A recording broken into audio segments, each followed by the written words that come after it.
Contrario a lo que siempre nos han dicho que la lectura es un acto solitario, he descubierto que la lectura es un acto social, que cuando tú lees algo inmediatamente que te gusta tienes la necesidad de compartirlo con alguien y ese compartir no solamente hace que te conozcas más a ti mismo, que te empieces a plantear distintas preguntas, sino que obtengas diferentes respuestas a otras preguntas también. Y eso es crecer, es interrelacionarte, es construir sociedad. Y por eso creo en la literatura infantil.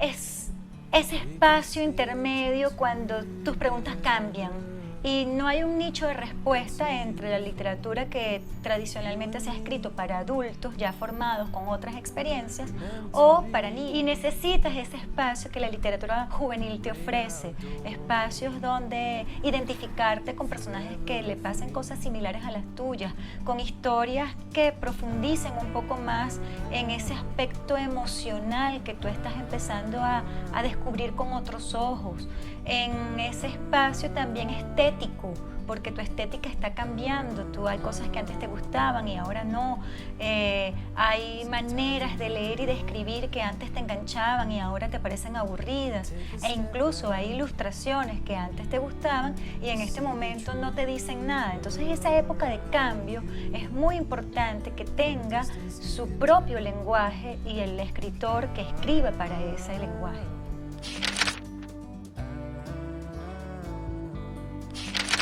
Yo era muy pequeña, no sabía leer y vi un clásico ruso animado que era La Rana Zarevna.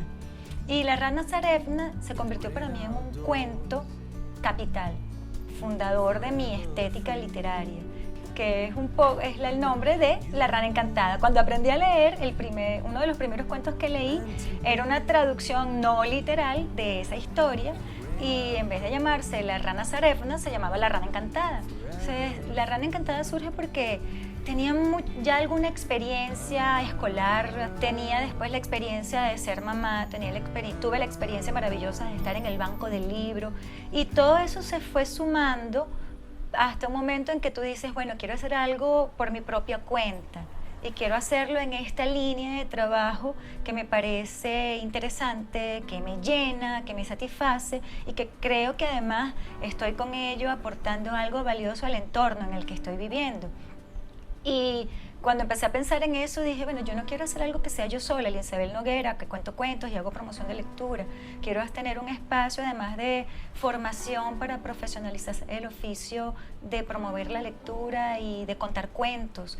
Entonces, ¿cómo se llamaría una agrupación, un espacio donde yo haga esto? E inmediatamente la respuesta vino sola.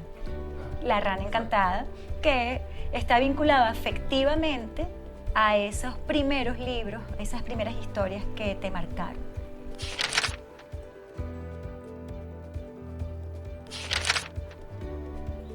La infancia y la juventud de hoy en día tiene una diferencia generacional con la nuestra, a la que yo pertenezco, que es la generación del 68 y con una generación intermedia de los 80, porque ellos tienen mayor información, tienen mayor capacidad de elegir.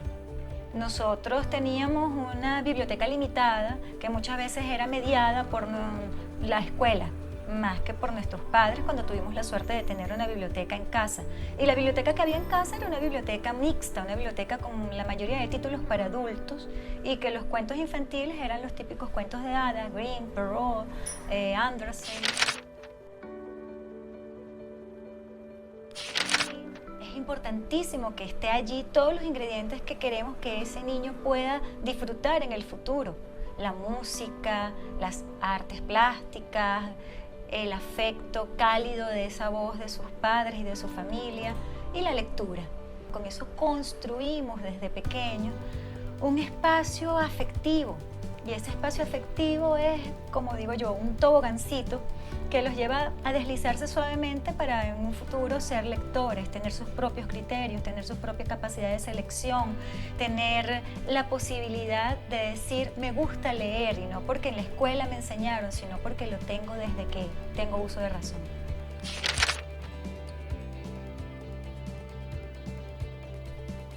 Un personaje de la literatura con el que te Ay, ese es fácil. Un personaje de la literatura con la que me identifico, Mary Poppins. Yo creo que escogería solamente por una cuestión de pasión entrañable Los Últimos Gigantes de Ediciones del Caribe. Libros, música, alegría. 3 palabras. Conciliación, empatía, lectura.